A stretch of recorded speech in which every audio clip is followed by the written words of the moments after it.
Hello, everybody. Welcome to WanaxTV Live. In this episode, we're talking about Mycenaean Crete in the late Bronze Age. Before we begin, I'd like to thank to everybody joining us live right now. I'd like to thank to all of the channel patrons, YouTube members, and of course, all of the subscribers. Special thanks to Lino Benetti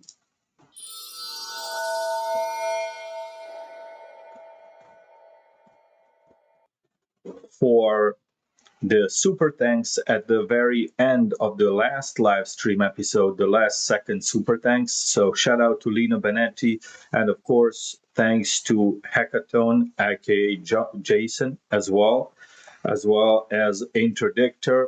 And hopefully we see these guys on today's episode as well. I'd like to give a shout out to one bet in the chat. The first comment by KNY Stack. Thank you as well. Difficult to pronounce that. And looks like we have people from Greece joining us, which is great. And before we begin, a couple of updates on what's happening right now, the works that we're in at the moment. Of course, as many of you know, we're currently working on a big Etruscan civilization documentary. We have progressed at about 80% completion. There's only about 20 minutes of animations left and background music. So very soon we'll be presenting a big documentary, the biggest thing on this channel since the very beginning, I believe. Shout out to Thomas Wicello, who is a narrator for the episode. And the episode will cover the entire Etruscan history from the Greeks, their relationship with the Greeks, with the Romans, with the other Italic peoples, religion, everything else, complete history, wars, conflicts, a lot of dozens of Etruscan individuals, the rulers of the Etruscan city-states across Etruria and the rest of Italy, and eventually their demise at the hands of the Roman Republic. So the documentary should be done by the end of this month. It will be presented on the channel, obviously. The first regular WanaxTV episode in a while. The last one was the history of the Brigies, and before that, the origin of the Minoans. So that's going to be a big one for the end of the year, either end of this month or beginning of December. Also, we are working on a scenario for project which is done by another big channel that we have worked with in the past. So stay tuned. Well, more news on that in the coming months, let's say, and also potential updates. Stay tuned for these about possible arrival to Europe and doing some live stuff over there. Of course, we're talking about Greece, no less. On bed, I'm British. I just thought it would be pleasant to say it in Greek. Well, welcome.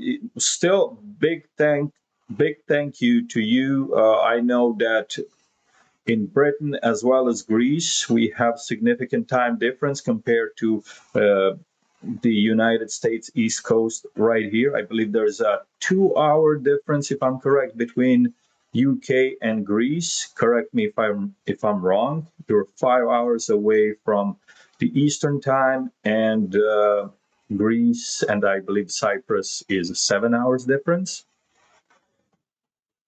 Hackathon, aka Jason, in the chat. Shout out to you. How do you decide on the music? Do you know any composers? Not really. How do we do music? Well, we blend in We'll see. We'll see. It's just the background music. Whether it might be some war music in segments where there are battles, some calm music, depending on what's happening throughout the episode. Just like any other documentary. We're working on some background music. Obviously, it's not me composing the music. If that's what you're asking, we have some background themes that we will use.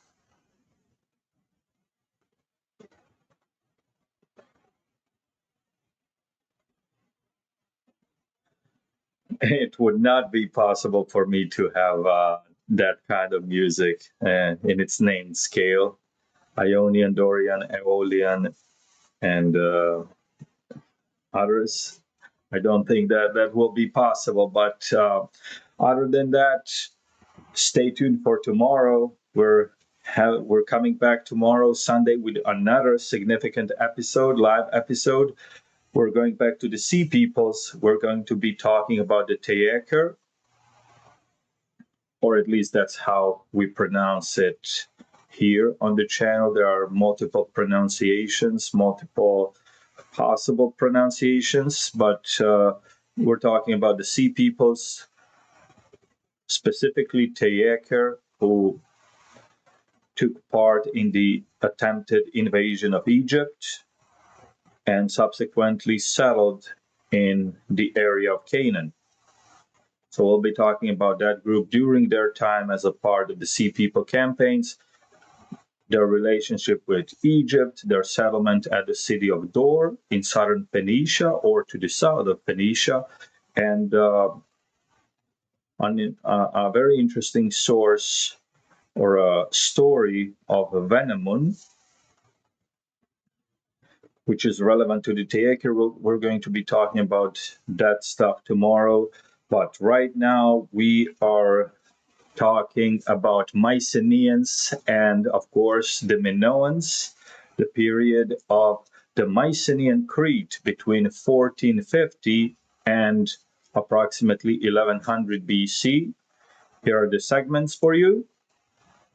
First, we're going to go through some background, Mycenaean conquest of Crete, of the Minoan civilization. Then we'll go through some features of the Mycenaean Crete, of how the island looked, how the Cretan society looked under the Mycenaean rule. We're talking about the late Bronze Age, Achaeans, aka the chief tribe of the Mycenaean Greece, emerges as the ruling class on the island of Crete. We're going to be talking about Ethio-Cretans as well, descendants of the Minoans, the natives of Crete, and eventually the Bronze Age collapse and the Mycenaean collapse together with it.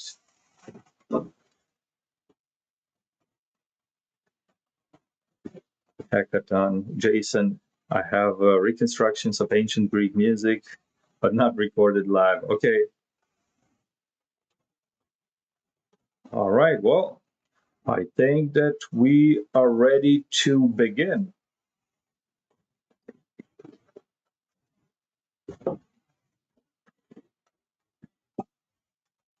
So, a little background on how we got to the Mycenaean Crete period. Obviously, everybody here is very familiar with the Minoan civilization, frequently talked about topic on this channel. The first civilization in Europe in Bronze Age emerged by the end of the 4th millennium BC, especially flourished throughout Middle Bronze Age. The first civilization in Europe to have to develop a writing system, unfortunately still undeciphered. We do not know the language that the Minoans spoke. They developed two systems. One is Cretan hieroglyphs by the end of the 3rd millennium BC. Another is the famous Linear A script developed at the beginning of the following millennium. And the Minoans really were some of the wealthiest and most developed societies of their time, of their age, respected by the Egyptians, and they controlled important commercial routes between different directions across the Mediterranean. They controlled the Aegean Sea. They had trade outposts even in coastal Asia Minor, such as the city of Miletus. Their chief settlement in the Cyclades was was located on the island of Thera. We're talking about I'm sorry, not Santorini. That's the modern name. We're talking about Akrotiri. By the way, Santorini is everybody knows Santorini. That's exactly on the island of Thera, or what's left of it. Great tourist location. And eventually, Minoans were presumably hit by earthquake first, and then the recorded eruption of volcanic eruption on the island of Thera, which contributed to their weakening and contributed to the rise of the Mycenaeans on the Greek mainland. Eventually, the Mycenaeans were able to take control over the Aegean and conquer the island of Crete in the 15th century BC. At around 1450 is when we believe Mycenaean takeover took place. We have the fall of the Minoan civilization.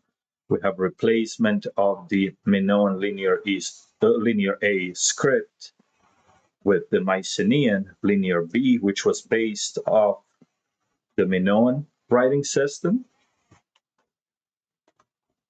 And we have rise of the Mycenaeans as the chief power of the Aegean Sea. They take over all of the southern Aegean islands, including Crete, Rhodes, Cyclades, and they take over the Minoan outpost in Miletus. They create their own Mycenaean stronghold in Miletus, from which they continue their operations in Asia Minor, chiefly against the Hittites and the Hittite allies in the area. And we have centuries of proxy wars between the Mycenaeans and the Hittites all the way until the very end of the Late Bronze Age. So the period of 15th century BC between 1450 approximately and approximately 1100 BC is the period of Mycenaean Crete, the period where Mycenaeans or the Achaeans are in control of the island of Crete. They have replaced the Minoan civilization as the masters of the island, and they are the sole power in the region. They are considered somewhat of an equal great power by the Hittites on the level of the Assyrian Empire, Egypt. That's a quick summary of how we got to the Mycenaean Crete. So Mycenaean conquest of Crete, 1450 BC.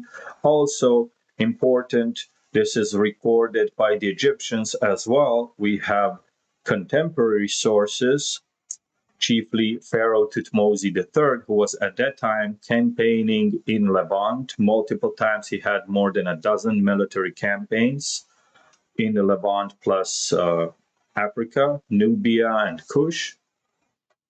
And during his earlier campaigns, he would receive gifts of courtesy from the delegation of a distant land from the Aegean Sea, the land of Keftiu, which is Crete. We do know this because the Egyptians recorded some of the chief settlements on Keftiu. They recorded Knossos, they recorded Kydonia, they recorded Amnisos, I believe, the port of Knossos, along with Phaistos, the second biggest city on Crete after Knossos. So that's well recorded. We know that Keftiu, aka Minoans, used to send greeting gifts to the Pharaoh of Egypt. In the earlier part of his reign, we're talking about early to mid 15th century BC, and several decades later, Tutmosis III is still campaigning in the Levant, and he is still getting tributes and gifts from the surrounding peoples, but this time from the direction of the Aegean. We do not have Keftiu delegation, we have Tanayu delegation, and they bring uh, gifts to Tutmosis. And the land of Tanayu is also recorded by the Egyptians. It is recorded further away in the same direction as Keftiu. So further away from Egypt in the direction of Keftiu, we're talking about the mainland Greece region, obviously, and the chief cities of the land of the Tanayu are also recorded. Mycenae, Thebes, we have Kydonia, the port of Nauplia, and we might have another recorded city, Messenia, region of Messenia, where Pylos was the chief city. So we do know that Keftiu is Crete. We do know that Tanayu is mainland Greece. And we do know that in the earlier part of Tutmosis' reign, he's receiving gifts from Keftiu. In the later part of his reign, he's receiving gifts by Tanayu. And what gifts is he receiving by the Tanayu? Minoan style cups and I believe another piece of pottery.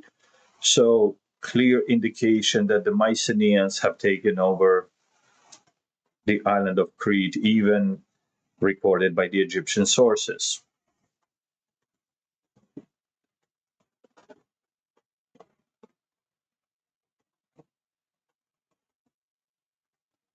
Shout out to Poklas.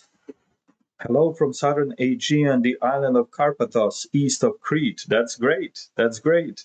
Shout out to you. Thank you for being here. I assume that it's definitely past midnight in Greece. So thank you for being here.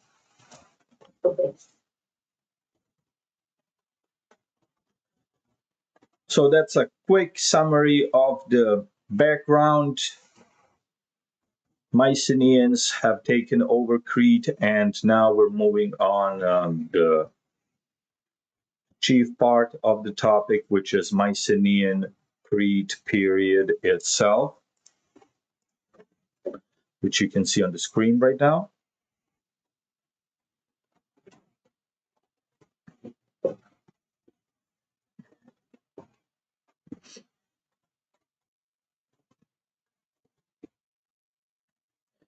So what happens after the Mycenaean takeover? We have destruction of many of the Cretan settlements. We have a sack of Knossos. We have the destruction of the Knossos palace, but only briefly. It's immediately repaired, reconstructed by the Mycenaeans, and Knossos is now the chief Mycenaean settlement on the island. Still continues as the capital of Crete. It becomes a major Mycenaean palace center, probably the second largest after Mycenae itself, definitely on the level of Pylos, definitely on the level of Tiryns and Thebes, if not bigger, very likely even more significant than those two. And we do have damage by fire or some kind of destruction in Knossos between 1375 and 1300 BC. It is unknown what the reason for this was, but we do have continuation of the Mycenaean presence on the island after that damage by fire.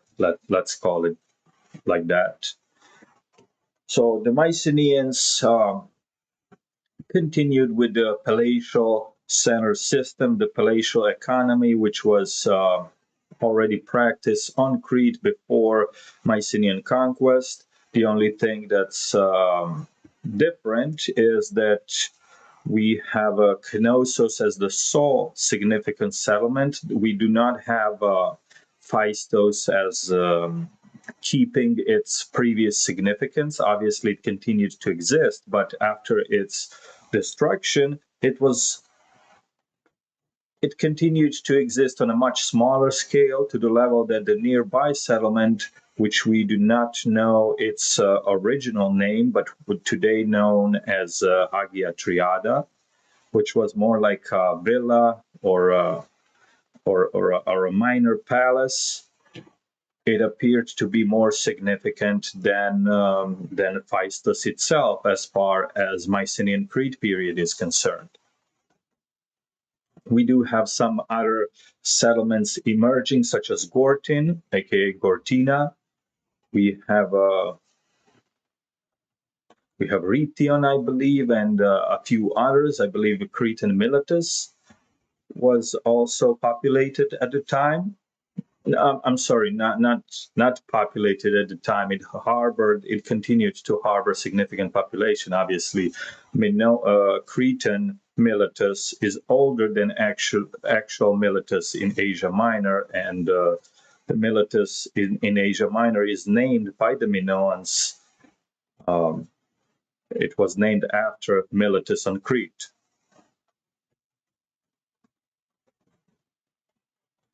Jason, wasn't there a temple of Rhea at later times on the site of Knossos, and another temple on the site of Phaistos?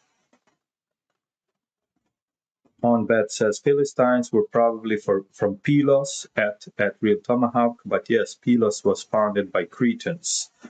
And the Real Tomahawk is in the chat. Shout out to him as well, frequent viewer here. And Yanis, shout out to Yanis. He's in the chat as well. Did we miss anybody? I think that we covered anybody that's in the chat right now, hopefully.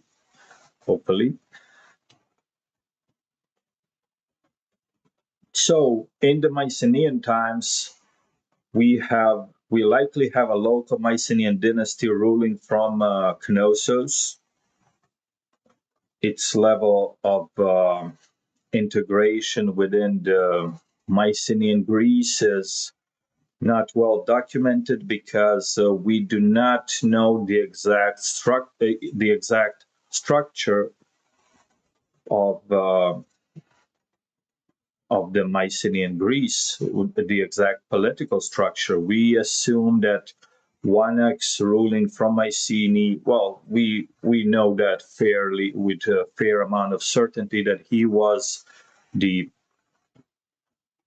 chief ruler of the Mycenaean Greece. He was the one who was considered to be an equal by the Hittite kings, to them known as the king of Ahiawa or Achaia. Either way, we have continuation of trade with Egypt, Levant, Cyprus, and the Aegean Islands. We have more focus on military, obviously. We have emergence of warrior chamber tombs, which are now present in Knossos, and warrior chamber tombs. We have the aristocracy, the new Achaean aristocracy, is now buried with bronze weapons, with armors, very similar to the Mycenaean, to the mainland Greece when it comes to the burials. And we have already mentioned more focus on military. We have a capability of the palace center of Knossos to produce as many as 400 chariots, which we know from the Linear B tablets.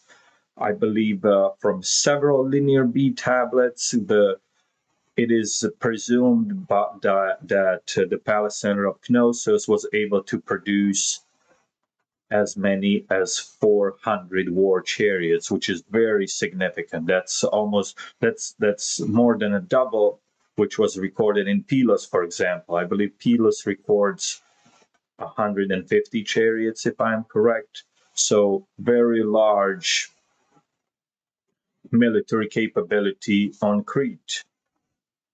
Many of these chariots were likely used for wars and battles in Asia Minor.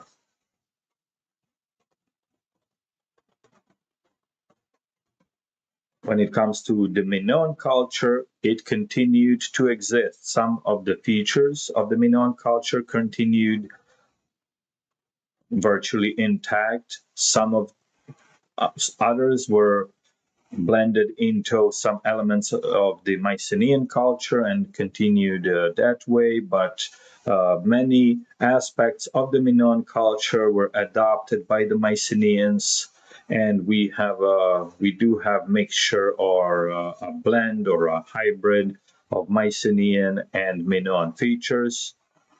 We do have continuation of bulls as sacred animals, as sacred as prominent motifs on the frescoes, and everything else, pottery, everything else. We have double axe continuing as a very important symbol when it comes to religion, frescoes, and its general presence as a sacred symbol on the island continues. And we do have continuation of the snake goddess. The production of figurines continued, and it appears that whether or not the name of this so-called snake goddess, its original name, we do not know because linear A is undeciphered, but it is very possible that some kind of blend between Minoan and Mycenaean religion happened. We do know that according to Greek mythology, Zeus was born on Crete. So snake goddess and its association with either Hera or Gaia or Rhea is very possible. So from this point on, as we have mentioned, we have a blend of Mycenaean and Minoan cultures.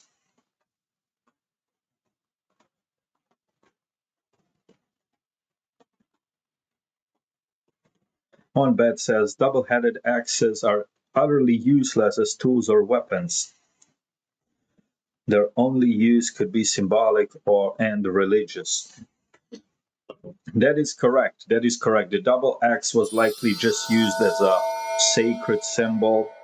I doubt that anybody used the double axe for actual war or battles. It was like it likely had a sacred religious function, perhaps a symbol of creed, symbol of the ruling class or whatever it might be. It was a sacred symbol together with bulls. Those two symbols are most prominently featured of all in Crete during both Minoan and Mycenaean periods.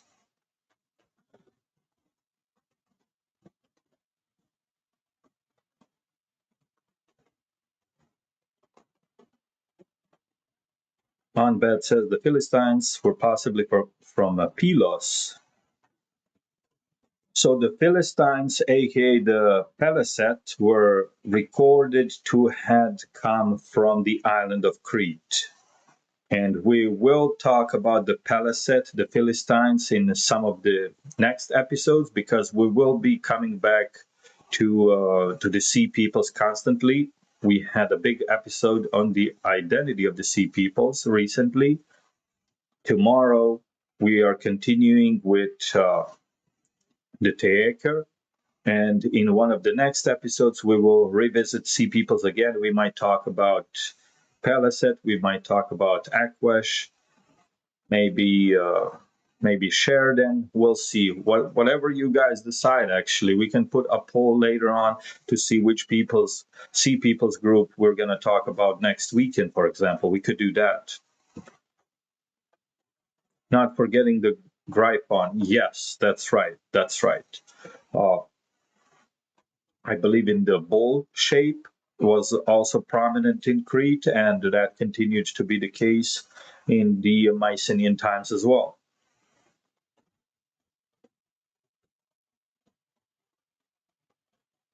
Jason says, my pet theory on battles is that Minoan war tactics were sink their ships before they land. That's possible. That's possible. I mean, we do have likely use of chariots by the Minoans, but we do not have widespread use of the chariots. We do not have massive land force when it comes to the Minoans. So it must be that whatever their military might was, it was focused on their navy, and that was their key protection, their navy. We do have frescoes of sea battle in Akrotiri, which further shows the importance of navy and warships when it comes to the Minoans.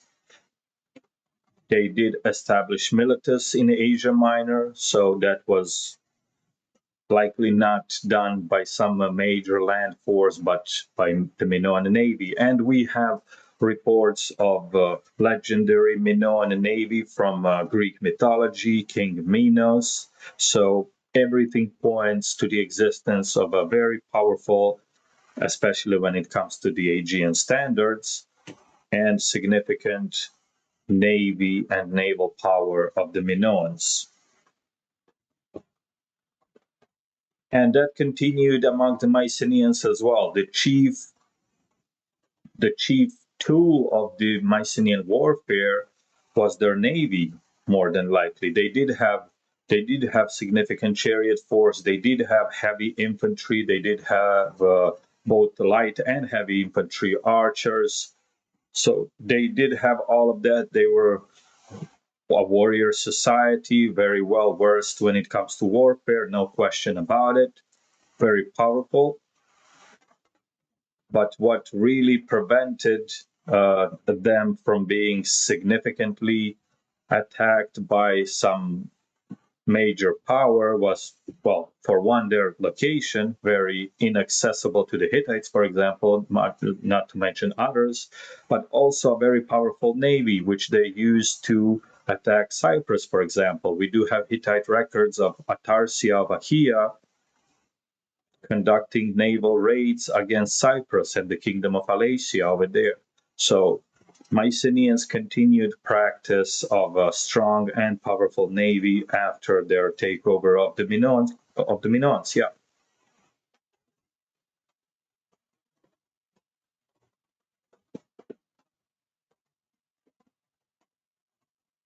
Jason, they had some taboo against depicting or glorifying war in their art, which the Mycenaeans definitely liked to do. Yes, you can see that in the frescoes. Minoan era frescoes focus on nature, beauty, religious features, sports, a lot of colorfulness. And when we, after the Mycenaean takeover, we start noticing weapons, we start noticing more formal, more strict approach. Not entirely different, but we do see more of a strict hierarchical, almost warlike element even in the frescoes. So yes, that is true. Not to mention that when it comes to the tombs, Mycenaeans were very heavy on those weapons. They like to be buried with their weapons.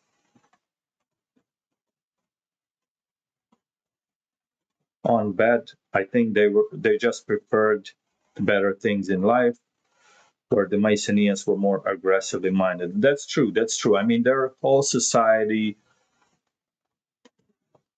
dwelt on wealth accumulated through trade and commerce. So their focus was preserving their wealth, their trade, their economic might, and their navy was the key tool in accomplishing that.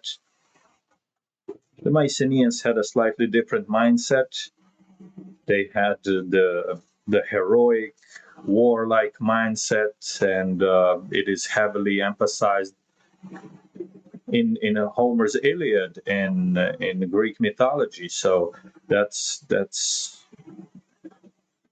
the, we see a lot of features of the Mycenaean mentality there, which the Greeks kept throughout the Greek Dark Ages and into the classical times.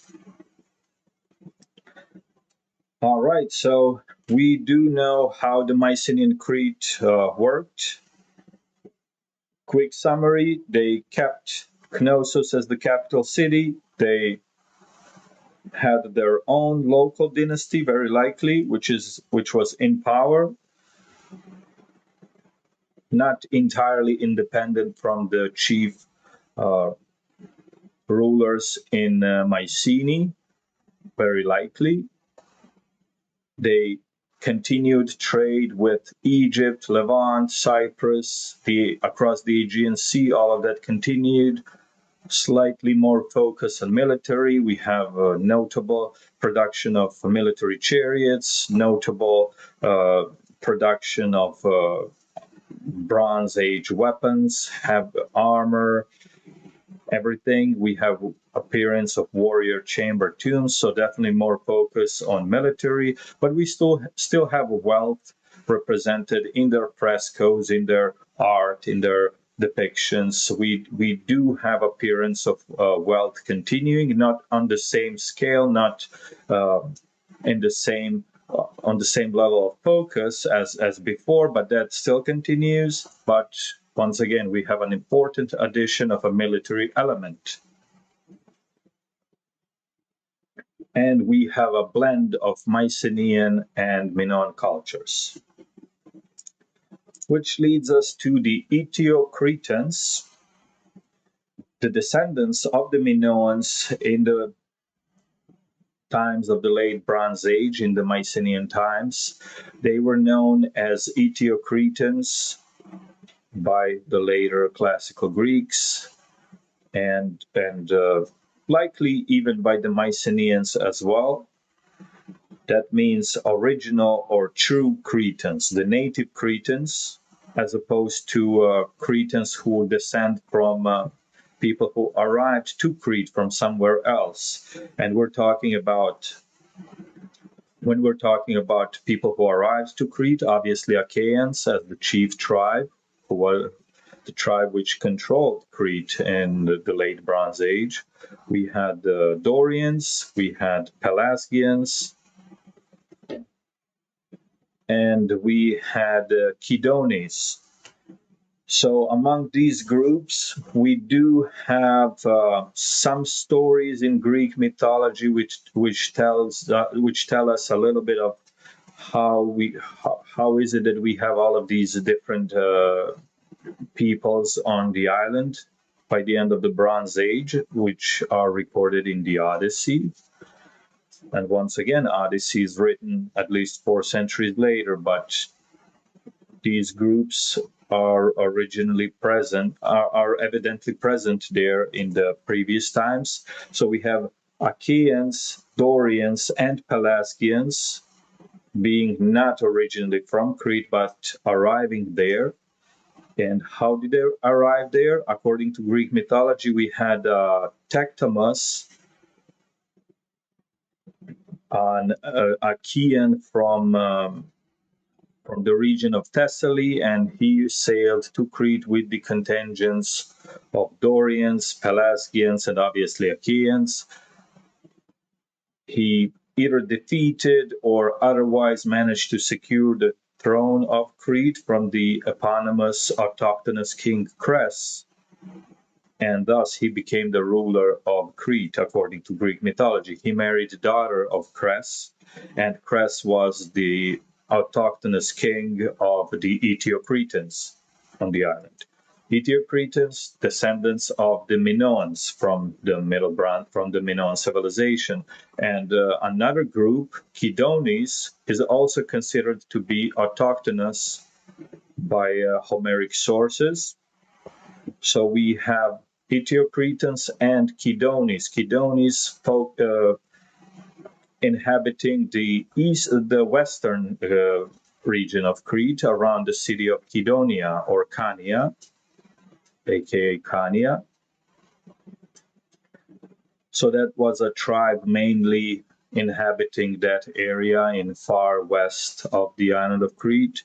The rest was inhabited by the Ethio-Cretans, according to the classical Greek sources. And what happened to the Ethio-Cretans? They had to accept the authority of the Achaeans, who were now in charge of the island, ruling from Knossos. Ethio-Cretans continued to exist. They continued to have significant presence on the island, and they continued to have significant communities. Their chief cities on the island were Prisos and Dreros in central to eastern part of the island, and they had significant presence to the south in southern Crete. They reportedly worshipped Dictarian Zeus, so they whether they adopted Zeus or they always worshipped Zeus in the past is not really well recorded or understood, but we do have a myth that, Greek mythology says that Zeus was born on Crete. We do have worship of Zeus by the native Cretans, Ethio-Cretans. So whether or not he was worshipped by the Minoans in the past is unknown. We do know that snake goddess was likely worshipped. So when it comes to Zeus, unfortunately, we do not have written evidence, which would have been big if we had, because obviously linear A is undeciphered and linear B is deciphered. And we do know that the Mycenaeans did worship Poseidon, Zeus, and a lot of other gods from Greek pantheon, despite the fact that neither Zeus nor Poseidon and others were really prominently depicted in the Mycenaean frescoes. So perhaps we had the same situation with the Minoans. Their chief gods could have been mentioned by name in the linear A tablets, but not really represented on the frescoes. We do not know that, so it's difficult to say from this point.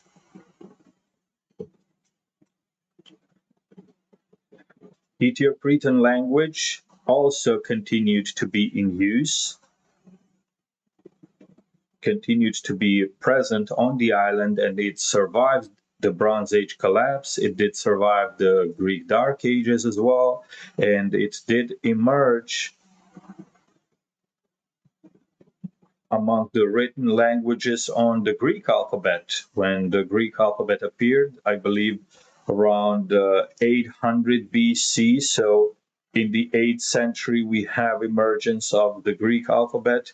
A century later, Ethio-Cretan language was also inscribed on the same Greek alphabet, and it survived into the 3rd century BC, well into the Hellenistic times.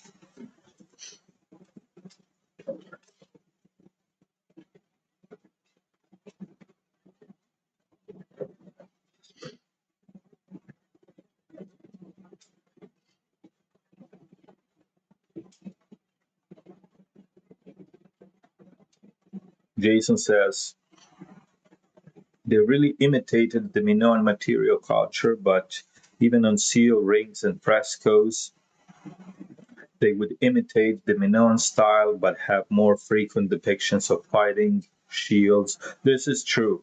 They continued to use Minoan style depictions in the frescoes, but we have that added element of warfare and warrior culture among the Mycenaeans, for sure. We have that warrior heroic element is emphasized more from the Mycenaean period, for sure.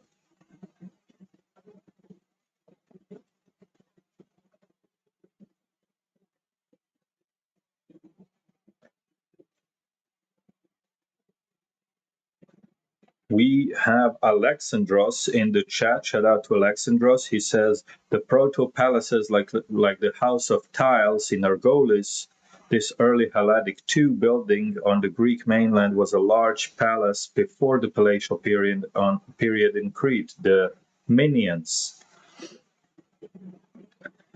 So, Alexandros, that is true about the House of Tiles in Argolis, but whether or not it was a large palace before the palatial period in Crete, well, I would say it did exist before the palatial period of Crete technically, but it wasn't anything like the palaces that were built on Crete. Whether or not Cretans had structures of the size of the House of Tiles in the mid 3rd millennium BC, I'm not really sure. I would have to do more research on that, but we have a pre-palatial period in Crete from 31 to about 3100 to about 2000 BC, and we have significant urbanization of Knossos and Phaistos in that time. So already in the early phase of the Minoan civilization, Knossos was a bigger settlement than the House of Tiles. I believe House of Tiles was in Lerna, if I'm correct. So Knossos was definitely more significant settlement than Lerna, if I'm not mistaken. Correct me if I'm wrong, but I believe that Knossos was already more urbanized than anything in Argolis, regardless of that specific structure, House of Tiles. It was a significant structure, but overall, I would say Knossos was already ahead of Argolis.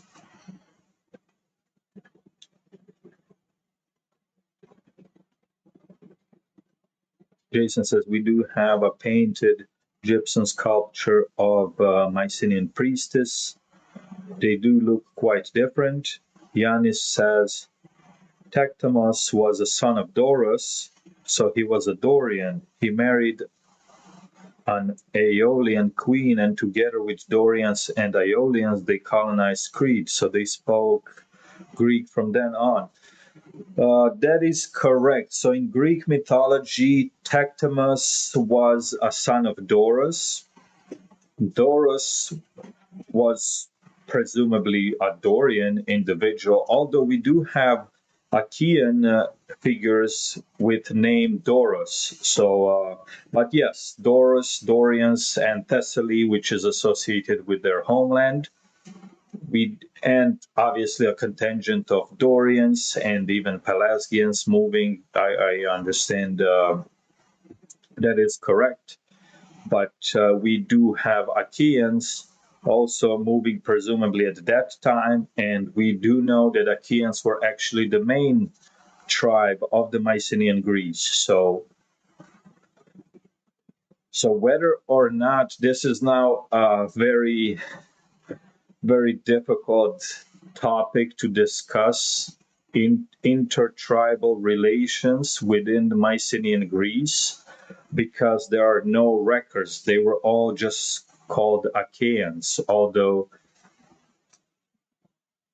not every Greek of late Bronze Age was likely an Achaean, right? So this is a difficult topic.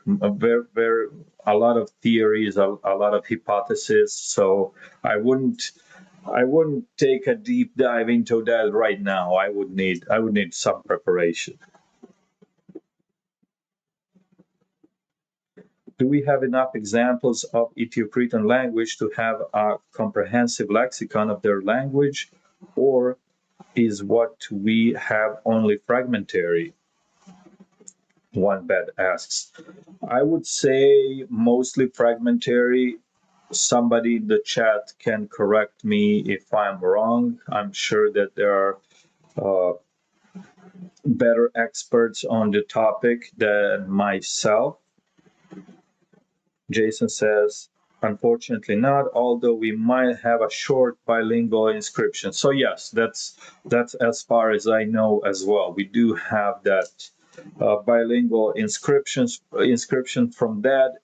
we cannot really compile anything like Ethio-Cretan language lexicon or significantly understand Ethio-Cretan language.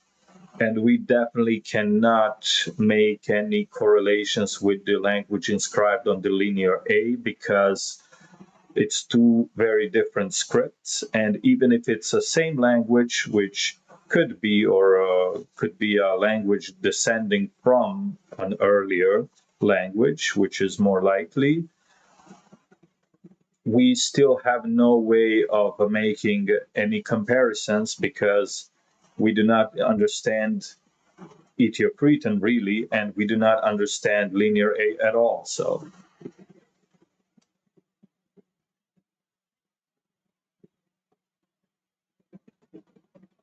Jason, what is the source of this myth of Cress? Is it Apollodorus's library? Well, I will answer that, but I will double check.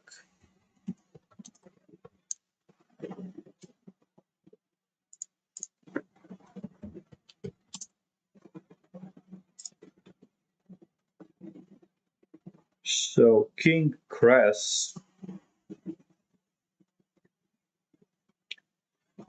So we have Stephanus of Byzantium.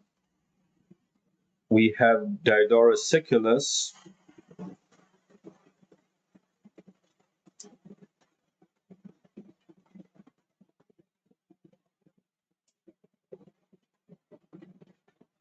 We have a poet, Cynethon of Sparta, who reportedly said that Cress was a father of Talos, legendary creature of Greek mythology, and this was quoted by Pausanias. This was stated in Pausanias.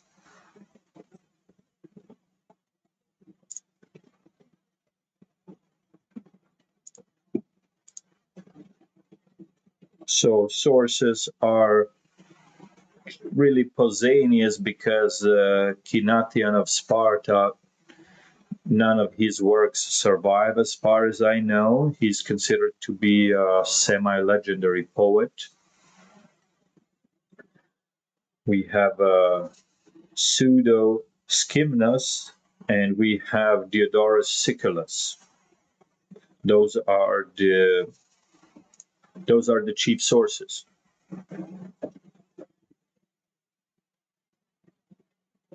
Yanis says, we all know that Theseus lived before 1450 BC because Athens was a vassal of Crete. His children went to the Trojan War 20 years later.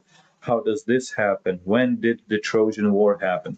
So I will say this, Yanis, when it comes to dating, I would not use any dates based on mythological stories. So if they say Athens was a vassal of Crete, and then Theseus sailed. You should not automatically draw a conclusion. So this might be before Crete was under the Mycenaean rule. So this means 1450 BC. I wouldn't do it like that because a lot of those stories were heavy modifications of what was reality at the time. So it is very unlikely that classical Greeks, had any idea who was a king of Crete or even their own king in 1450 BC, because that is very far away, and with no written records, with no written names, there is no chance they can remember and memorize that through dozens of generations. That there's that even if a few generations did memorize those names, and some of the names likely survived into in some other forms, with some other stories, with some other mythologies by the historical times, it is nearly impossible to draw those conclusions. So Cress being the king of the Ethio-Cretans, I mean, very unlikely that Cress was his name. It is just it is a very well-known practice of Greeks, when they compile mythological stories, to use eponymous rulers, eponymous kings. We do know King Argos. In Argos, we do know we do know Helenus,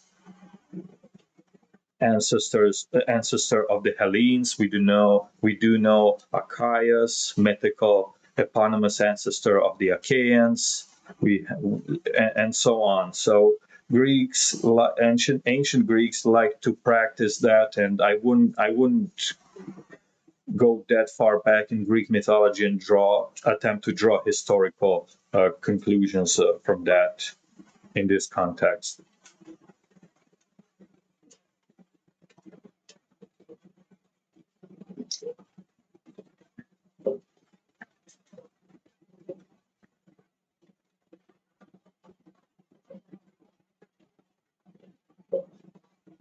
Macedonian ball. Shout out to the Macedonian. Wanax, what do you think of Strabo's basis for the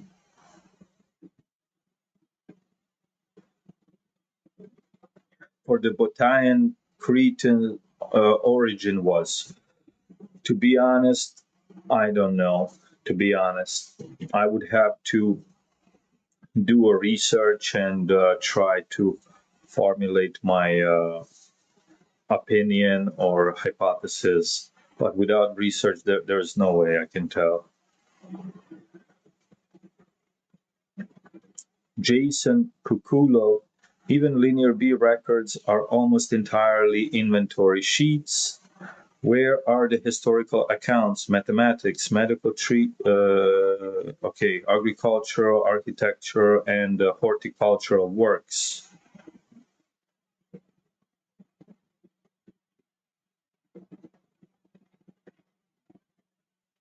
Jason, but we do not know the language. One bet. From what I read just now, the artifacts with Ethio-Cretan language date from the late 7th to the 3rd century BC. That's correct. And that just means that they started using a Greek alphabet to inscribe or to record their own language. It is presumed that the Ethio-Cretan language is descendant of an earlier Minoan language, but you already know how much classical Greek language was different from Mycenaean era Greek, some significant differences there. So Minoan, which is even earlier than Mycenaean, and Ethio-Cretan, which is contemporary to classical Greek, perhaps there's an even bigger difference there. And another huge obstacle is they're written on different scripts. And the final boss obstacle is Minoan language is undeciphered. Linear A script is undeciphered. So, all right. So we move from the Ethio-Cretans and we are arriving to the Bronze Age collapse.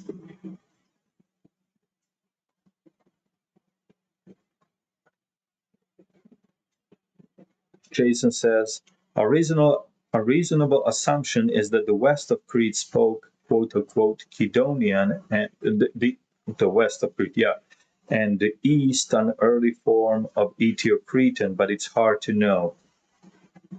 Well, it's difficult to say whether Kidonis or who were considered to be Kidonis, inhabitants of Kidonia, spoke a different language from the Minoans.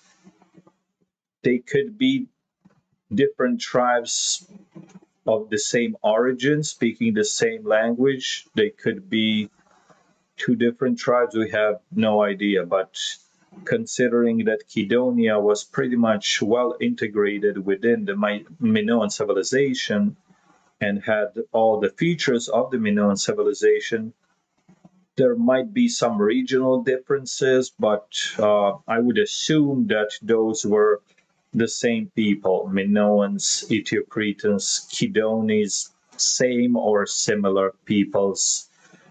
When it comes to language, I don't, impossible to say. Impossible to say. So Bronze Age collapse. So the situation on the Crete, on the Mycenaean Crete, continued until the 12th century BC, where we have the collapse of not only Mycenaean Greece and Mycenaean authority on Crete with it, but also wider late Bronze Age collapse. So the collapse of the Mycenaean Greece is not well understood. A lot of different theories on that. It's not known for certain. It's a part of the wider Bronze Age collapse. We have a role of new Greek tribes from the north, possible role of sea peoples contributing to the destruction of the Mycenaean Greece. We are not sure, but we do know that in the period, in the time span of just several decades in the early 12th century BC, many or most of the Mycenaean palatial centers were destroyed, starting with Pylos, which was destroyed in about 1180, between 1180 1170 BC. This destruction was actually partially recorded on the Linear B tablets. We do know that the authorities in Pylos were preparing for an imminent attack from the sea shortly after the Pylos was destroyed. We do have a sack and significant destruction of Mycenae, although Mycenae continued as a settlement throughout the century. We do have destruction of Thebes. We do have destruction of Iolikos in Thessaly. We do have abandonment of significant settlements in Laconia, such as Sparta, although Mycenaean Sparta was really a minor settlement. We do have a survival of Tiryns for at least a century, and we have survival of a Mycenaean settlement, or should we call it a sub-Mycenaean settlement, in the region of Argolis.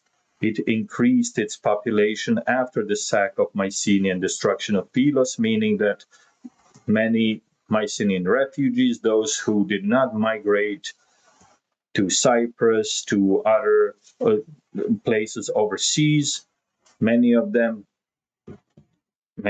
moved to Tiryns because it was better protected. So Tiryns slowly faded away as a significant settlement in the following centuries. Argos, which rose as a Dorian settlement, took prominence at some point during the Greek Dark Ages, and that's that when it comes to the Mycenaeans. By 1100 BC, we have zero written records for one. We have slow decline of Tiryns also between 1180, let's say, and 1050 BC. We have slow decline of Tiryns as well, and we have formation of Argos as a perhaps rival or now more prominent settlement in the area, and as such, we have end of the Mycenaean civilization. Linear B ceases to exist. Settlements on Crete are also destroyed when it comes to the Mycenaean era palatial centers. We have fragmentation in both Greece mainland and we have fragmentation in Crete.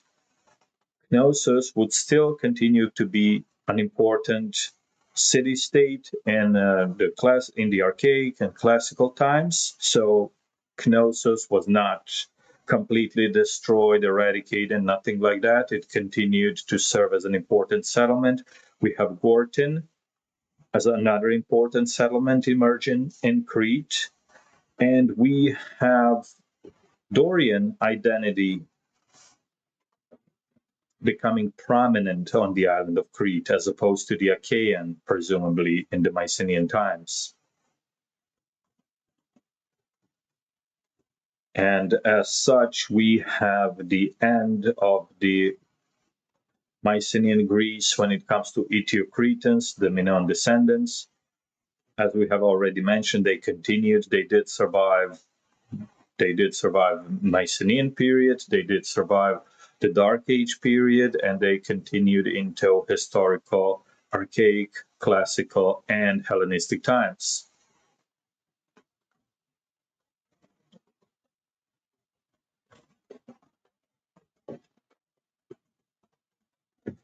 All right, so with this being said, we have completed the episode for today. We're going to take a slight look at the chat.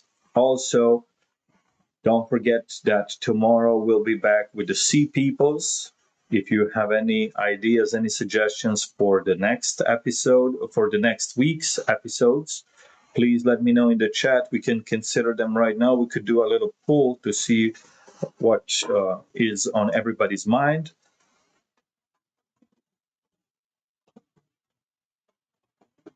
Jason says, well, Jason Kukulo says, really two languages, interesting.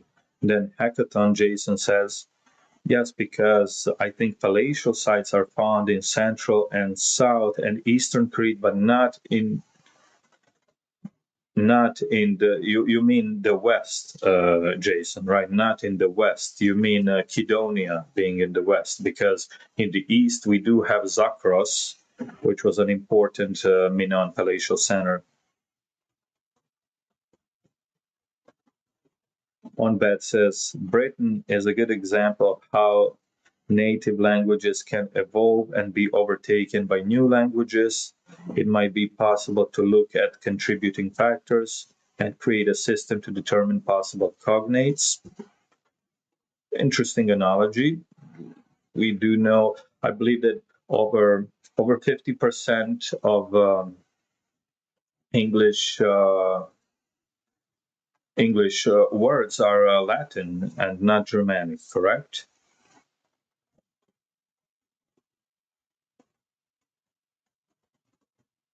Jason Kukula says, interesting. Who was there first? Who built palatial cities, or those in the east who did not?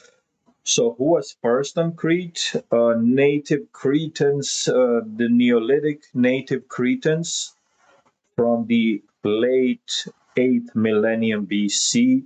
The very first settlement on Crete in the Neolithic times was actually Knossos. It had about 50 inhabitants. It was a very tiny place, very tiny community, but it is really the first settlement in Crete and over history of the Minoan civilization.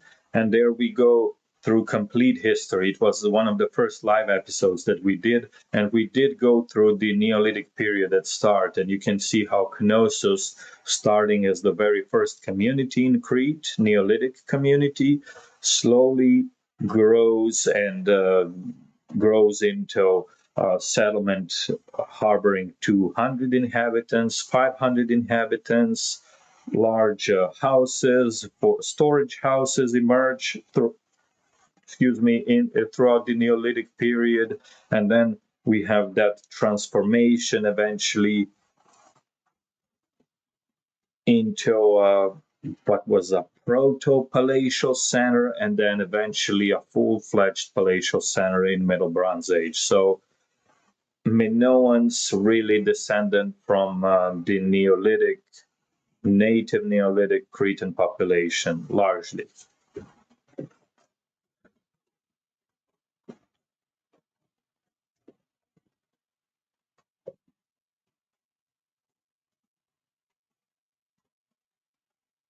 Hackathon, yes, I meant there are no palaces discovered in the West yet. So the most important settlement in the West is Kydonia, right? You can see it on the map right now. So it's in the far west of Crete on the northern shore, but far west. And so it was not a palatial center in a sense of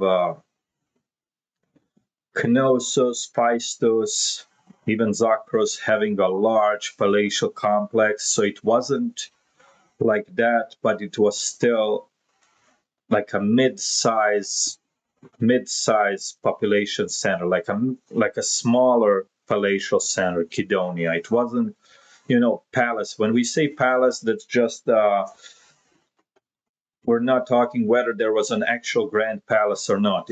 Palace center just means it's just a terminology that we use for significant center of Minoans and Mycenaeans in general. So it doesn't mean that Zakros had a magnificent palace, and so we call it the palace center of Zakros. So Kydonia to the west was a medium level Minoan settlement. So let's say Knossos was the largest, and then Phaistos was the second largest, and then we have also large, but like a level down, but still fairly large. We have Zakros, we have Gurnia, we have Malia, and then a level down to that would be those mid-sized centers such as Kydonia, such as there was a settlement called Roussolakos, if I'm correct, on the far east of Crete. Also was Lictus founded at that period as well. So we had those smaller, medium-sized settlements like Sparta was in Mycenaean Greece. It wasn't really a palace center, but it was a population center like Sparta, Iolcos, Orchomenus in Boeotia. Well, Orchomenus might have been a little bigger, but yeah, I would say a mid-size, whether you want to call it palatial center or just population center, it doesn't really matter. It's just terminology. The only real palace, like a grandiose palace, was in Knossos, and a smaller one in Phaistos. Those in Zakros and Malia were really smaller.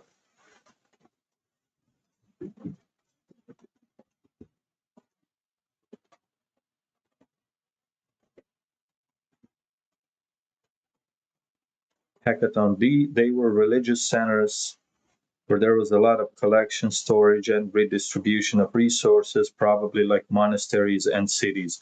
Are we talking about peak sanctuaries? Because that's correct. So there used to be a lot of peak sanctuaries in Crete, and they survived into Mycenaean times also. They still continued to be important religious centers. And even after the Bronze Age collapse, you can check this episode. We did it a long time ago, a few years ago. There was a place called Carfi, a very remote peak sanctuary that survived the Bronze Age collapse and continued to be in use well into Greek Dark Ages.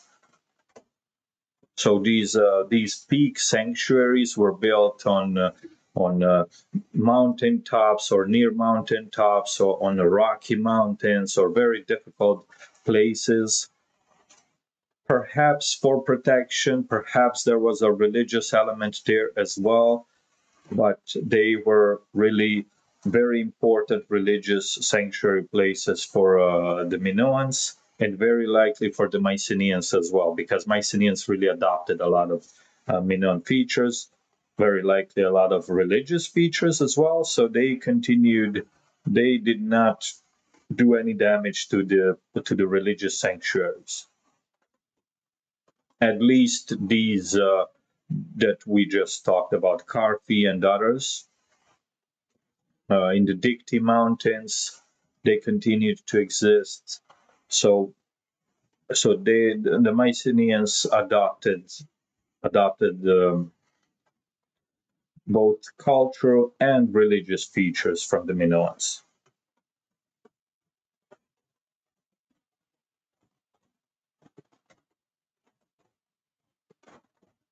51094 says, what do you think about the idea that Crete was inhabited by new waves of settlers coming from southwest Anatolia in the fourth millennium? there is a significant shift in the arrangement of the settlements.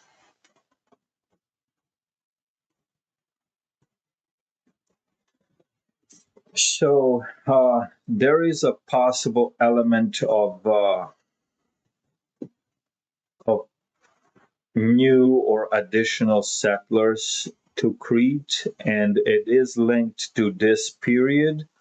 But when you say significant shift in the arrangement of the settlements, there was no recorded destruction of the settlements by some kind of foreign invaders, and then they built new settlements. That is not recorded to have happened because Knossos continued to evolve as a settlement. And once we do have traces of early trading when it comes to Cyclades and other places in the Aegean.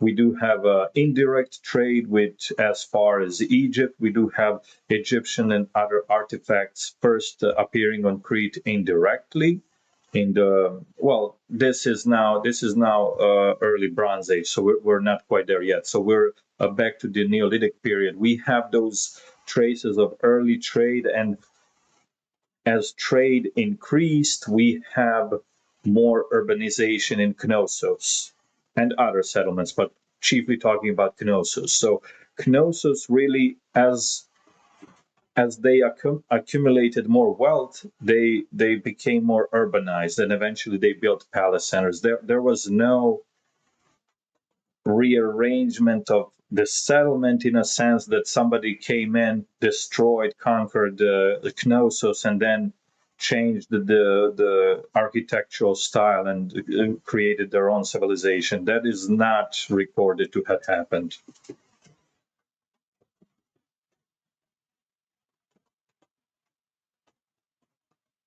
Interestingly, on the mainland, there are no peak sanctuaries. This is correct, actually, not in the sense of in the style of the Minoan peak sanctuaries, which means that this is something exclusive to the Minoans. But we also, when it comes to frescoes, the Mycenaeans adopted similar or Minoan-like style of frescoes, even in the Greek mainland. But some of the distinctively Cretan features appear to have stayed on Crete. So perhaps the peak sanctuaries were still operated by the Minoans, by the Ethio-Cretans, and Mycenaeans just did not go after them. Perhaps they gave them, perhaps they still respected the religion, and obviously they did respect the culture and many other features of the Minoan civilization. So perhaps upon conquering Crete, we do have continuation of sacred symbols. Perhaps we do have blending of the religious practices as well when it comes to Crete. We also do not have significant uh, Minoan symbols on the Greek mainland when it comes to double axe or bulls or snake goddess, but that continues in Crete. So perhaps there was a blend, perhaps a new aristocracy tried to appeal to the locals, similar to perhaps something like a Ptolemaic dynasty in Egypt, uh, or perhaps more than that. So that was perhaps the reason some of these Minoan features were kept on Crete, but were not really widely adopted on the Greek mainland. I mean, it's just hypothesis, a possibility. It's really difficult to say.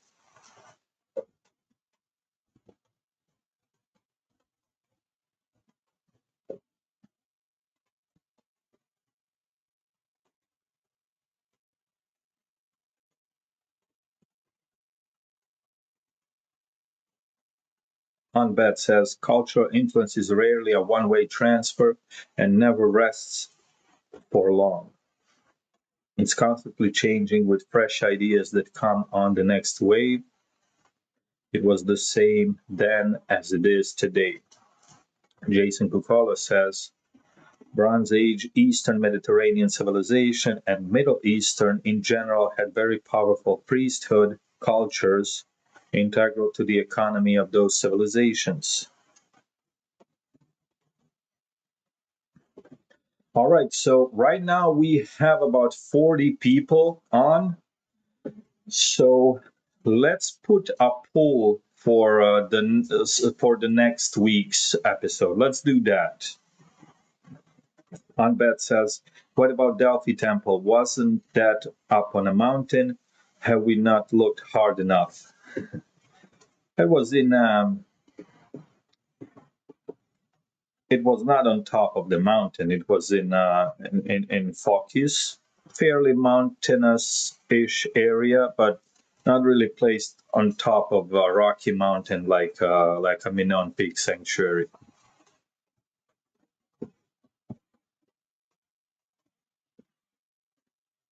So I'm going to put a poll for the next week.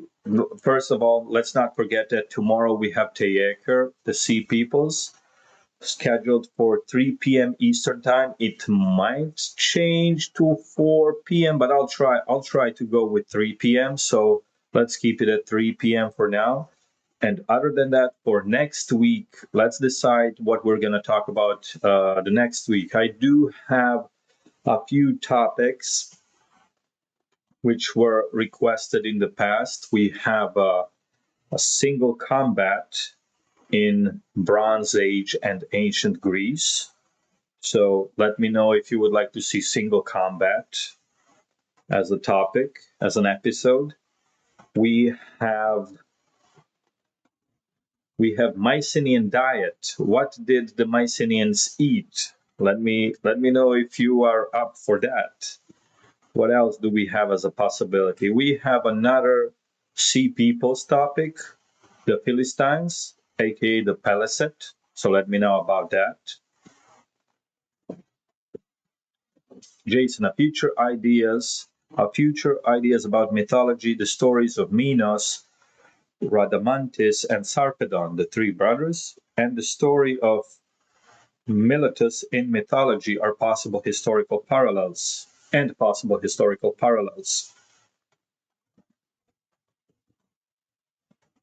The only candidate for something like Peak Sanctuary when it comes to my mind is the Zeus Ombrios temple at Hymettus Mountain. So when it comes to what was the initial question about Minos? So this is a good topic for one of the future episodes. We could dive back into Greek mythology and talk about Minos and mythology involving him. There we are going to have Talos, we're going to have the Minotaur, we're going to have the three brothers, Minos, Rhadamanthys, and Sarpedon, who, according to Greek mythology, migrated to Leucia and founded his kingdom over there. Jason Kukolo says, "I vote Peleset." Let's put the vote on right now. Give me 1 second. I will put that on the screen, and we'll see what's gonna happen. Real Uvain, welcome to the episode. Welcome to the live stream. Says Zeus was born on Mount Ida on Crete. So let's add a pool, which give me 1 second to figure it out.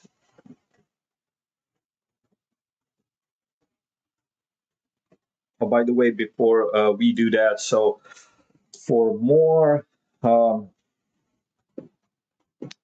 for the side content, behind the scenes content, and stuff like that, whoever has not joined either Discord, which you can see the link in the video description for, you should click on it and join us on Discord. We're building a Discord community. We're trying to get to 100 members. I'm not sure how many we have at the moment, but Josh Gardner is in the chat. Shout out to Josh Gardner. He's the member.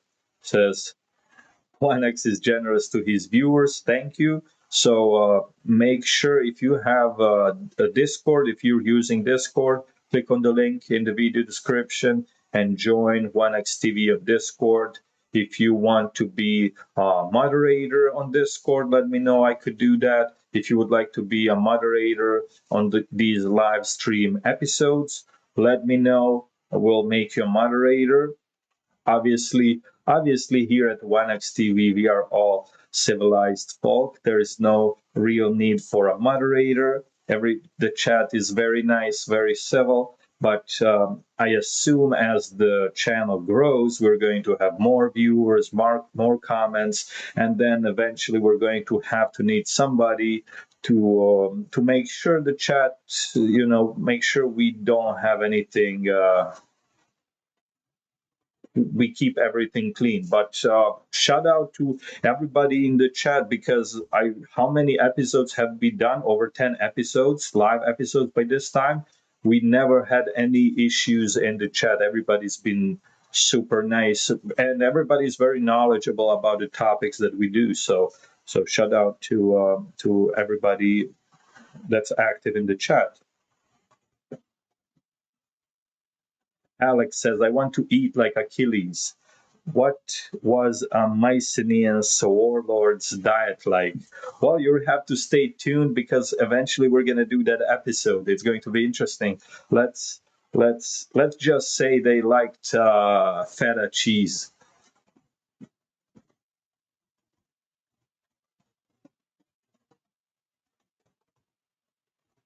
Real Uvain says, in ancient times, like Idaean cave of the goddess, was venerated by Minoans and Hellenes alike.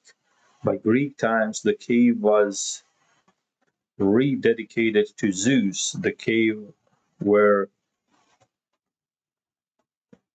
was nurtured is stated to be this cave, another of the same name, or the Dictarian cave. So Dictarian Zeus was also worshipped by the Eteocretans, even in the classical times, in the same region. So one bet says, so was Kronos Theron with Zeus succeeding the father after emerging from his stomach after being eaten? Yanis says, another paradox. Minos was not from Crete, but his mother was from Phoenicia, but he has a Greek name. Their son is called Deucalion, and the grandson went to the Trojan War, Idomeneus. Names purely Aeolian. So if I'm correct, according to Greek mythology, King Minos was he was a descendant of a king named Asterion, and Asterion was a descendant of of Tectomus, the Aeolian prince who came to Crete with Dorians, Pelasgians, and Achaeans, and became the ruler there, took reigns from the autochthonous king Cress. So technically, Minos would have been from the dynasty of Tectomus, although in many versions he's a son of Zeus. So you know how Greek mythology works with divine sons. Everybody either has perhaps a foster father that's a mortal, but somehow ends up having a god as a father. So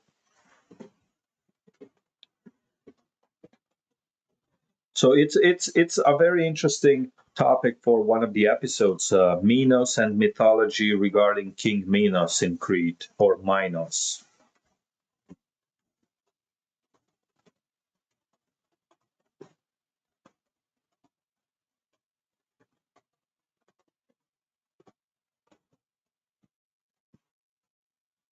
So yes, once again, when it comes to if somebody would like to be a moderator, let me know, and I can do that. There's I guess it's more just like a title. You won't have anything specifically to do as your role, because we have some of the best chats out there.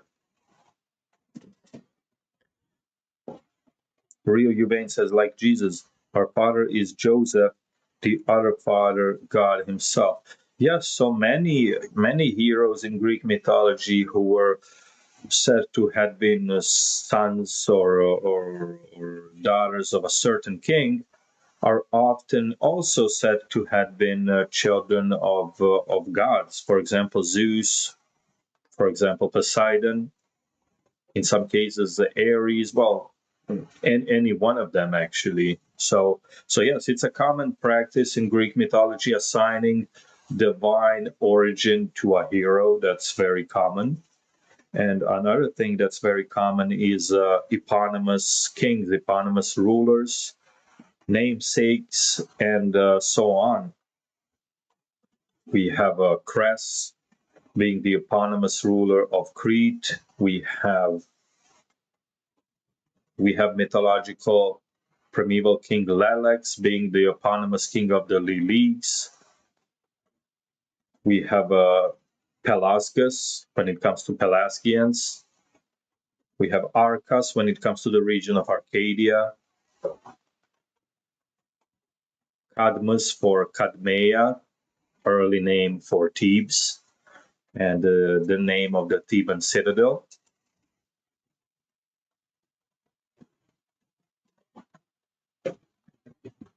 We have King Tros for Troy, and Elos for Ilion, which is the city, the citadel of Troy.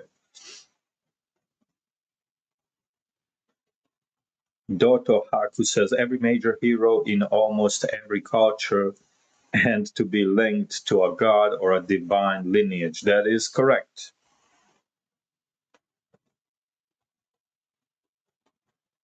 Peter says, I rarely catch you live. Hi, Onex. Hi, chat. Well, thank you for being here. I know it's difficult with the time difference, especially for Europeans, especially for, should I say, people in Europe, people in Greece, not.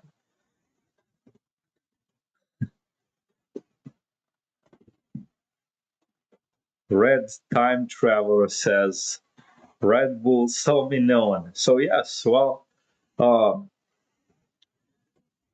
we don't want to advertise, but I guess it's a coincidence because yeah, yeah, interesting coincidence. I didn't even think of that, but a good eye, good catch, for sure. Okay, so I'm going to put a poll in the chat. Let me figure it out real quick. For some reason, where is it?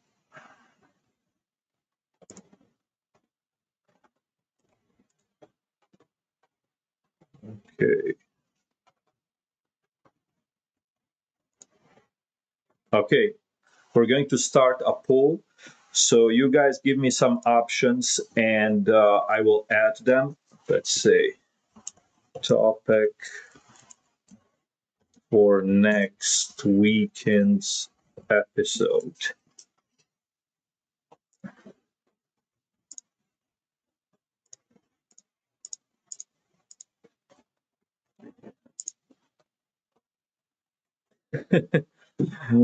Red Bull gives you Hermes wings, I guess. I don't know. I don't know. It's hard to vote. All topics are interesting. So let's put them on. So what did we say? We're going to do.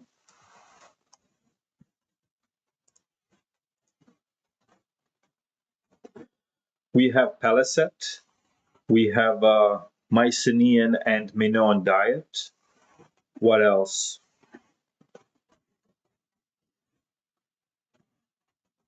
What else? Are we going to put Minos and Greek mythology? And what was the original idea? Let me check on that. We had, what was the original idea for an episode?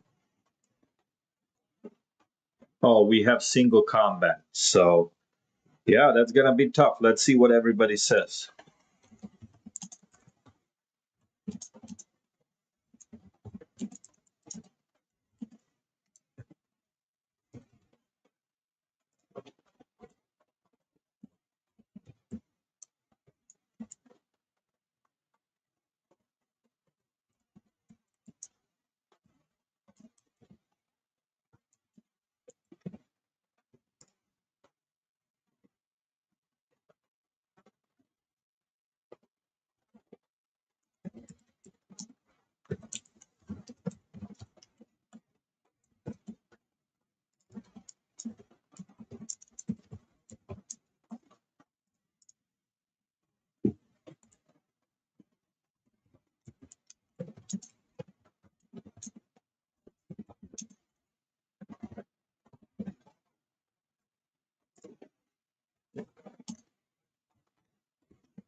One bet says, let's see.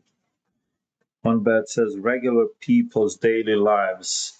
Um, so I only have four options, and regular people's daily lives is not going to be easy because it is not documented. It is not well documented. Uh, I would have to do some heavy research on that and do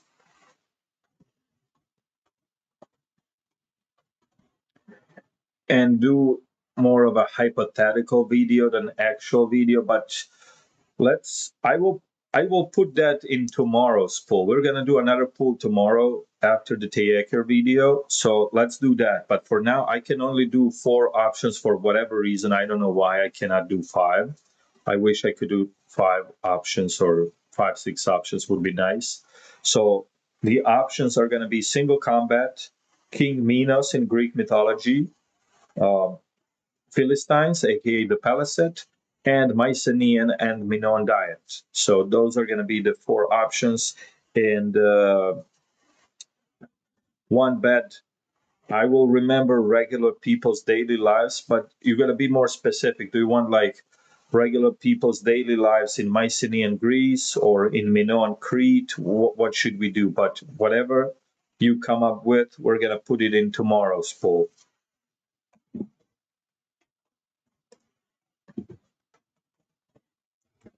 Okay, single combat, Mycenaean and Minoan diet, Palisade, King Minos in Greek mythology. Let's go. All right, so the poll is on. The poll is on. Topic for the next weekend's episode: single combat, Minoan and Mycenaean diet, Philistines, aka the Palisade, and King Minos in Greek mythology. And we're going to do another poll tomorrow at the end of the Taker video. And one of the options will be regular people's lives, presumably in Mycenaean Greece.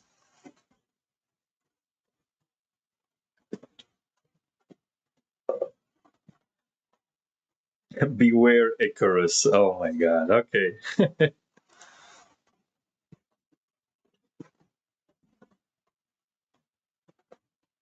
Real Uvain says Palisade. He also says bull is symbol of Saturn, and Thera is wife and mother of Saturn. One bet says that was a hard choice.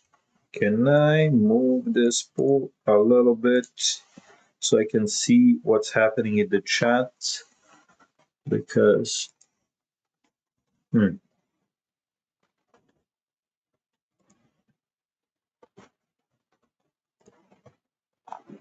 so for some reason I cannot see the whole chat because of this poll. Interesting.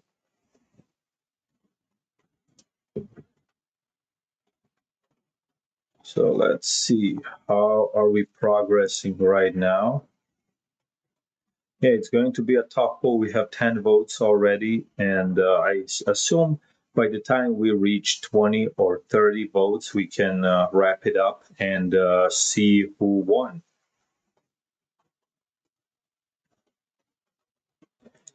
When it comes to the Palisade or the ancient Philistines, we did do a regular episode, a full length, I believe, 45-minute or 50-minute episode.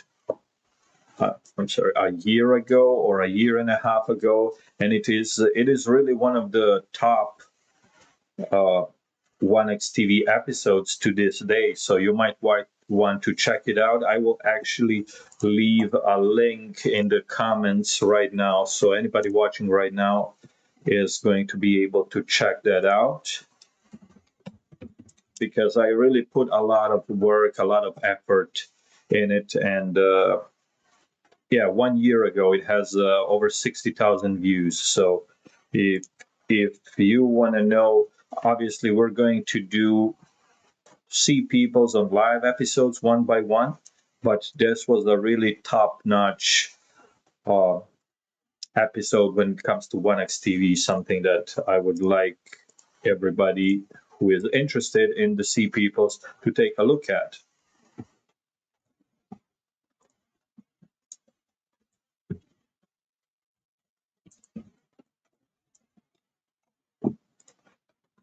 It's a 50-minute episode, so.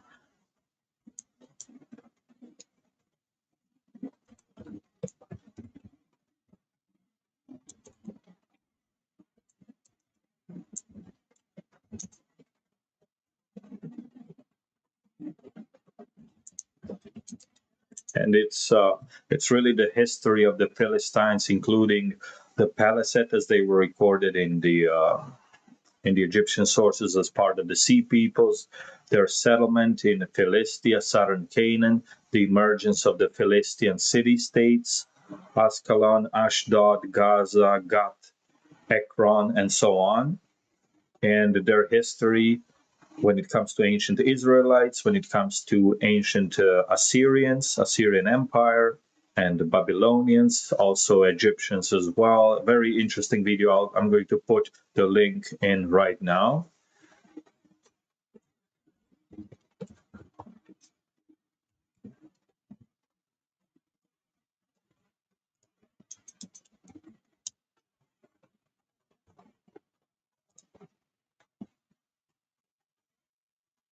Let's say how are we progressing with the pool.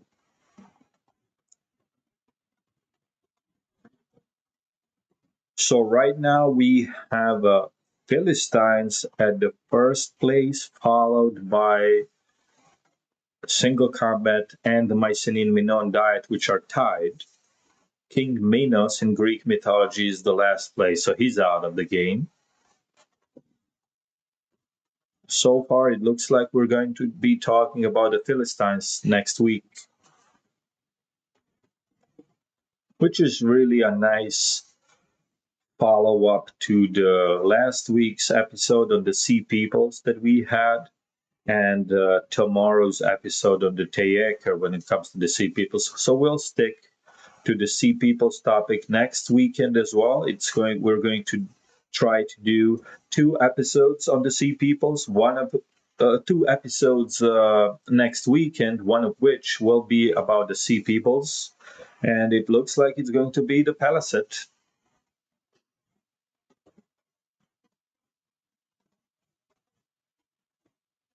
One bet says things like cities adopting gods like Athens can tell us as much about colonizations and cultural spread as written documents.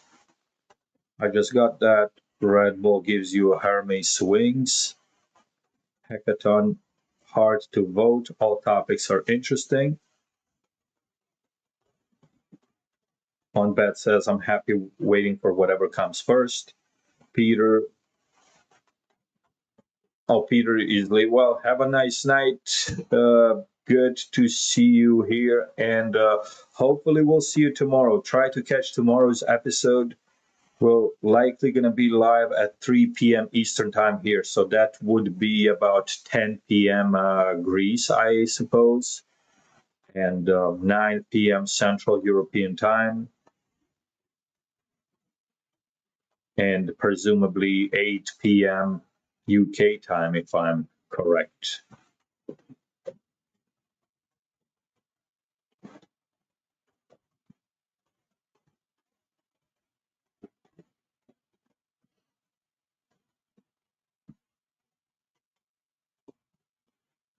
So we are missing some of our regular viewers.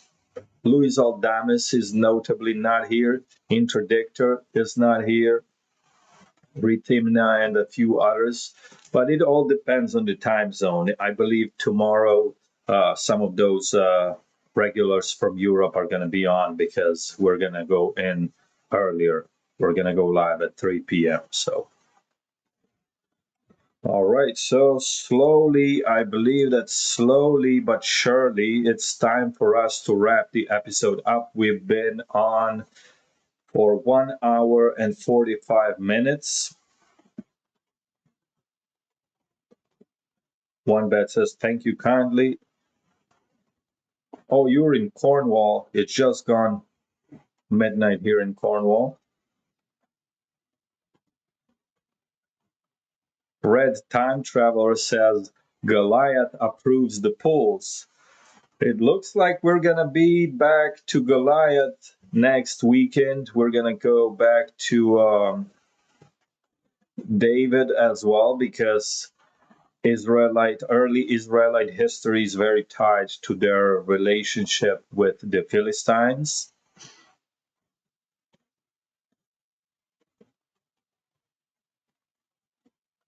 Time flies when you're having fun. That's true. My original plan was to have a 1 hour episode, which I actually accomplished if we're not considering this casual talk at the end of the episode. So I think that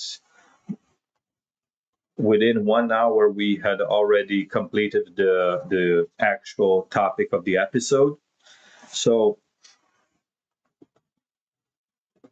Yanis says there's a serious issue with the dates. I think Achaeans conquered Crete at least in 1600 BC, a few years after the eruption of the Santorini volcano.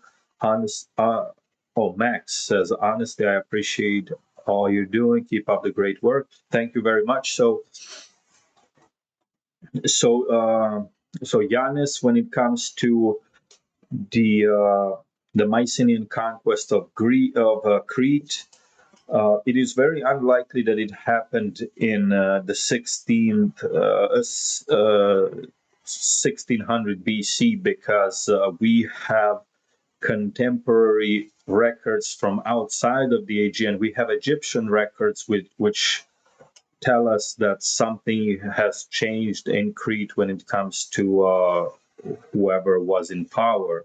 So I mentioned this earlier in the video. We have the reign of Thutmose III in Egypt in the 15th century BC, and he did more than a dozen military campaigns. And he was frequently campaigning in the Levant. And each time he was campaigning, he would receive either tributes or greeting gifts from many of the surrounding peoples, and he would often receive gifts from the Aegean region. And earlier in his region, which is presumably 1460-ish BC, he used to receive greeting gifts from the land of Keftiu. And the land of Keftiu is Crete. We know this because the Egyptians recorded cities in the land of Keftiu. They recorded Knossos, Phaistos, Kydonia, and the port city of Knossos. I forgot, the name escapes me right now, but so they definitely recorded Crete sending gifts to Thutmose III. And then in the later part of his reign, which is 1435, 1430-ish BC, so several decades later, he also goes to Levant. He also defeats some tribes, and he receives greeting gifts and tributes from the nearby peoples. And once again, he is receiving an embassy from the Aegean region, but this time he's not receiving embassy from Keftiu, he's receiving embassy from Tanaiu. And Tanaiu is Mycenaean Greece. How we know this? We know this because Egyptians also recorded locations in the land of the Tanaiu, and they recorded that the important cities in Tanaiu are Mycenae, Thebes, port of Nauplia, a region of Messenia, the island of Kythera. So we definitely do know that Greece is Tanaiu in these early Egyptian sources. And this all happened during the reign of the same pharaoh, Thutmose III. So early in his reign, he's receiving a Keftiu, aka Crete delegation, and then later, after 1450 BC, he's receiving Tanaiu, aka Mycenaean delegation. And the gifts which are brought to him by the Mycenaean delegation are Cretan style vessels and cups. So, Cretan style gifts brought not by Cretans but by the Mycenaeans, clearly showing that the land of and that the land of Keftiu is not even mentioned anymore in the same context. So it clearly shows that authority on Crete has changed. So I would say even without this archaeological evidence which we have pointing to approximately 1450 BC for the Mycenaean conquest of Crete. Egyptian sources also show us that at about 1450 BC, Keftiu or Cretans are not in charge of Crete anymore. It's the Mycenaeans right now.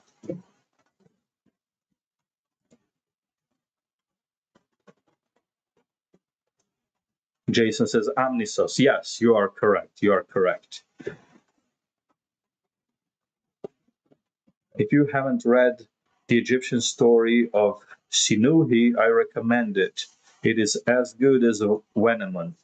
So we're going to touch on when I have not read that story. We will touch on Wenemon tomorrow when we talk about the Teaker. We're going to talk about the origins of the Teaker, possibilities of who they were, where they come from. We're going to be talking about their role in the campaigns of the Sea Peoples, chiefly the attempted invasion of Egypt.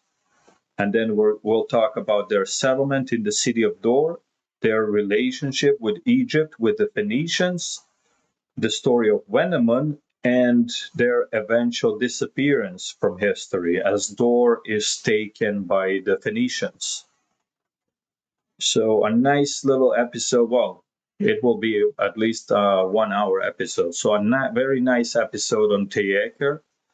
And apparently next weekend we'll be talking about the Palisade because we will conclude the pool right now. And as you can see, the Palisade have won the pool. So next weekend we'll be talking about the Palisade, the Philistines.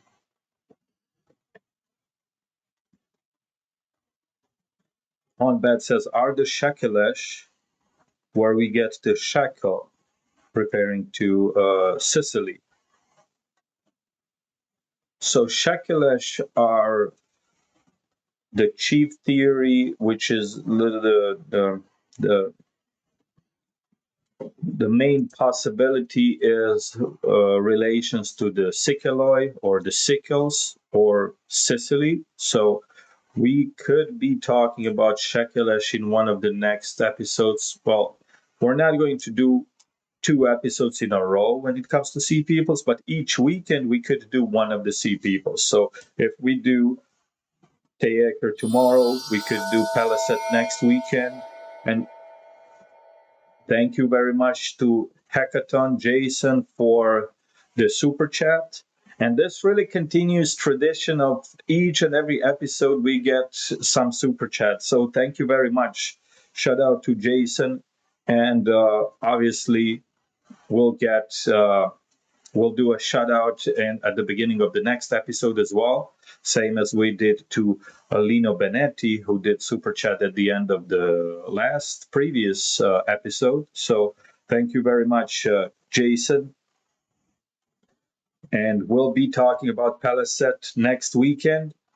And before we finish this, we're already almost 2 hours in. Tomorrow, 3 p.m., we are going to talk about the Sea Peoples episode about the Teyeker, one of the important groups within the Sea Peoples, which invaded Egypt, was defeated, and eventually settled in the region of Canaan, coastal Canaan. So stay tuned for that. With that being said, thank you very much for being here. We'll see you tomorrow and have a good night. Thank you.